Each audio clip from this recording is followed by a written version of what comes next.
I never expected to find myself caught off guard in my own home, especially when my 60-year-old stepmother Sophia moved in with my father and his new spouse.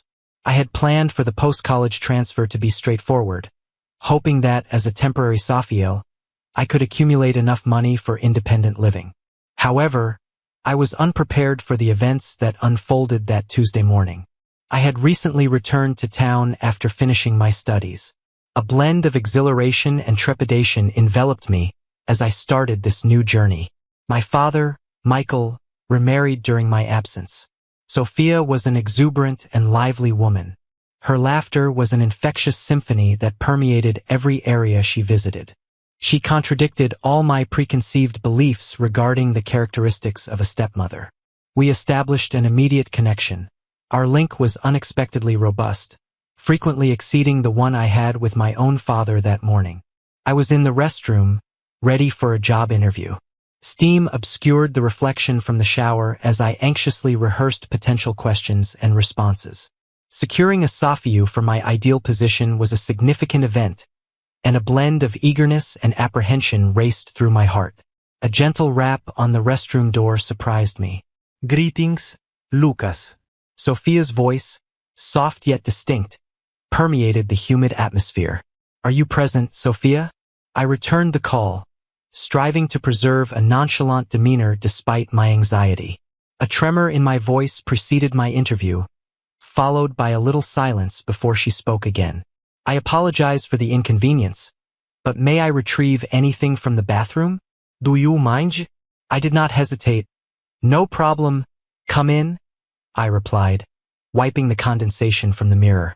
The door creaked open, and Sophia entered, draped in a pale blue robe, her silver hair neatly Sophia'd in a bun.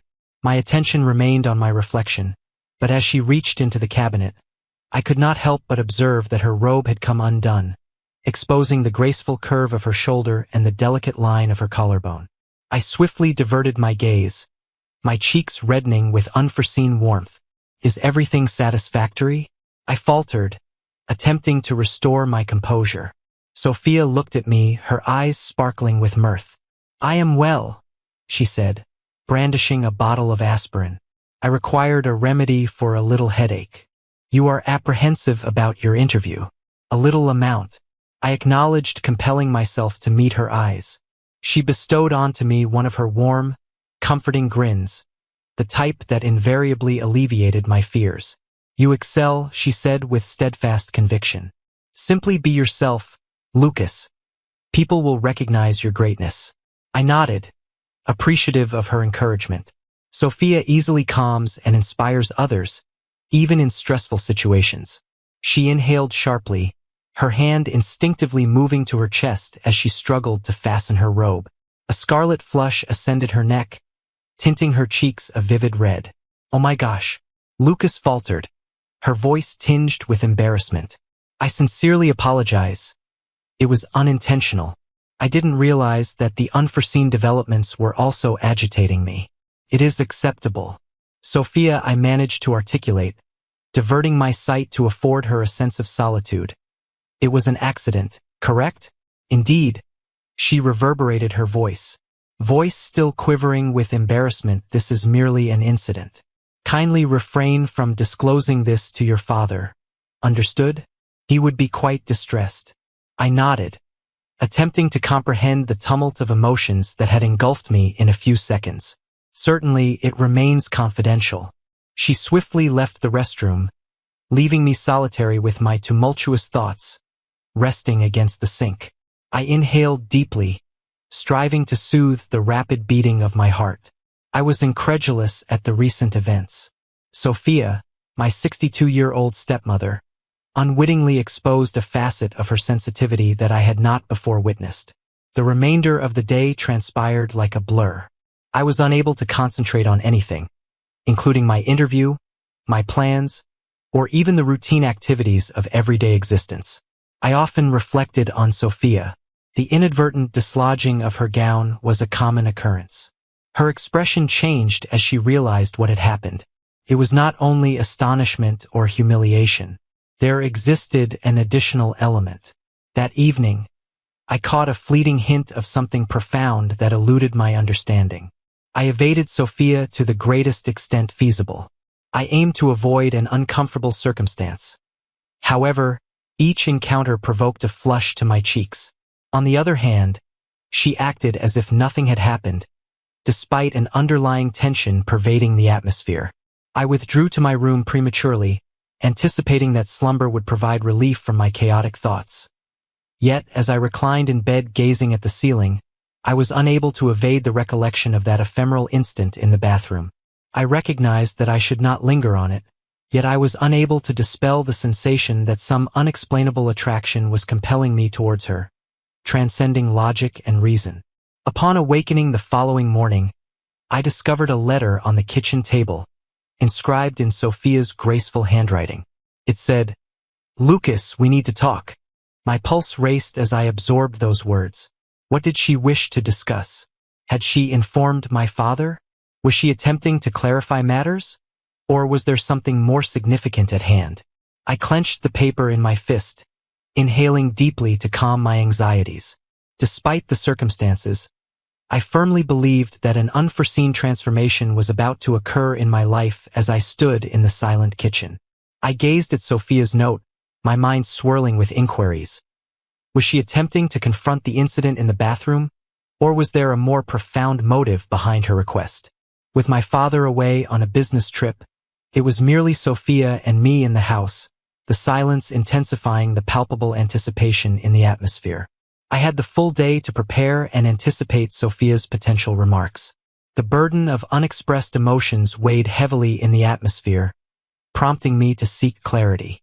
I stepped outdoors, searching for consolation in the fresh air and expansive surroundings of the neighboring park, anticipating that the serenity would assist in unraveling my thoughts as I meandered down the serpentine trails. I continuously reflected on the occurrences of the preceding morning. The pictures of Sophia's hasty retreat from the lavatory, her face reddened with astonishment and humiliation, remain etched in my mind. What was she contemplating? What emotions was I experiencing? The scenario was perplexing, a tumult of feelings I was unable to comprehend by the time I arrived home.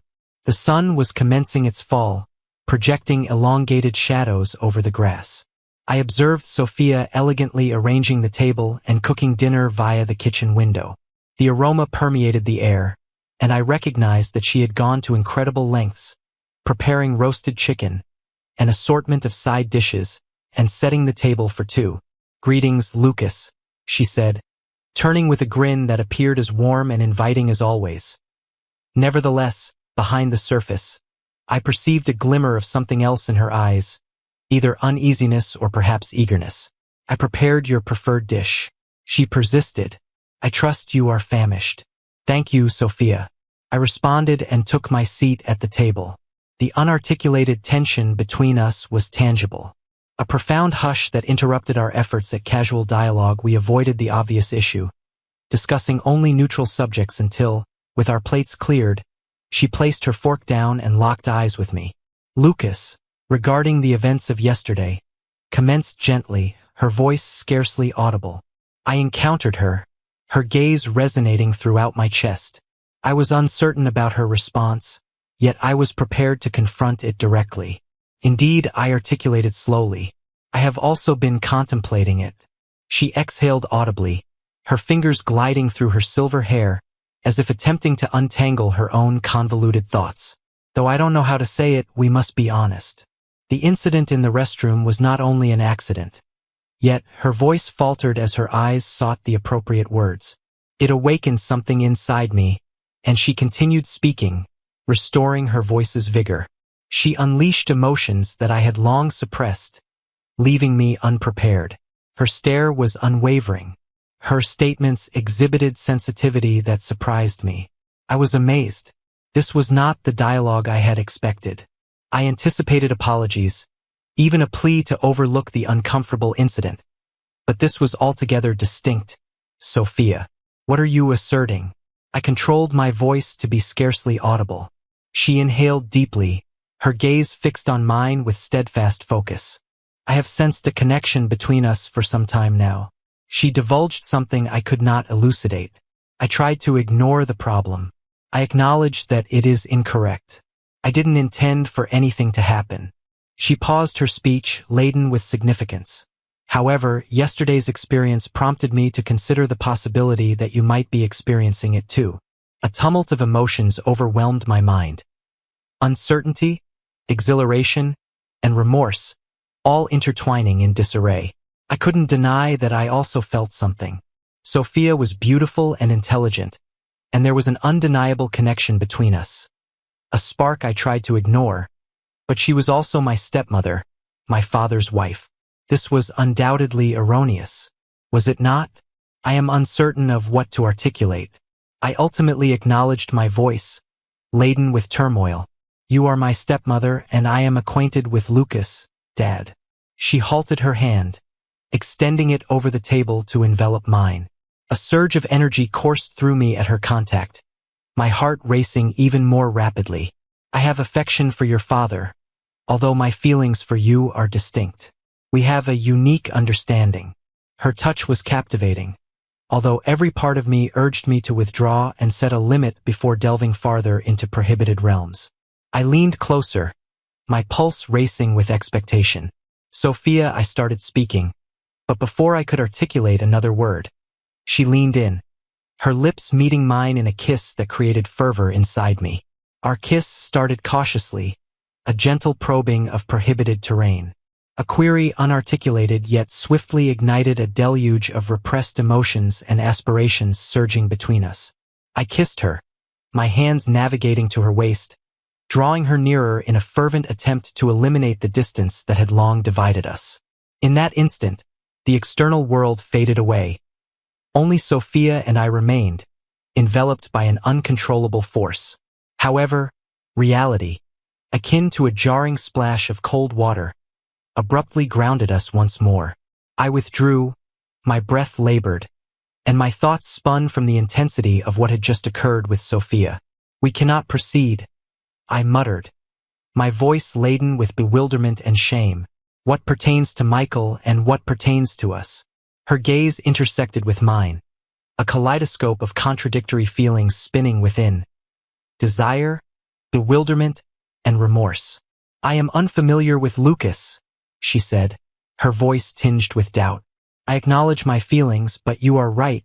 We must consider the consequences for ourselves and others. I nodded, the burden of our acts enveloping me like a dense shroud. I possessed no explanations, only the shocking awareness that everything had altered irreversibly. There was no return, no obliterating the recollection of the fervor that had ignited between us. We remained silent. The seriousness of the issue, an unsaid reality, cast a lengthy shadow over our tenuous calm. The subsequent days were a haze of bizarre normalcy. Sophia and I endeavored to preserve an appearance of serenity, engaging in superficial dialogue and minimizing our exchanges, although the tension between us was tangible, an electric charge that intensified with each furtive gaze and every tentative utterance. Upon my father's return from his business trip, he remained unaware of the upheaval. While attempting to concentrate on my job hunt, my mind continually reverted to Sophia, the illicit kiss, and the emotions we both endeavored to repress. One evening, I discovered Sophia seated alone on the porch, her gaze directed towards the horizon as the sun descended beneath the tree line. A blend of serenity and melancholy radiated from her, mirroring the inner turmoil she experienced. Without uttering a word, I joined her, and we sat in silence, observing the sky metamorphose into a fiery canvas.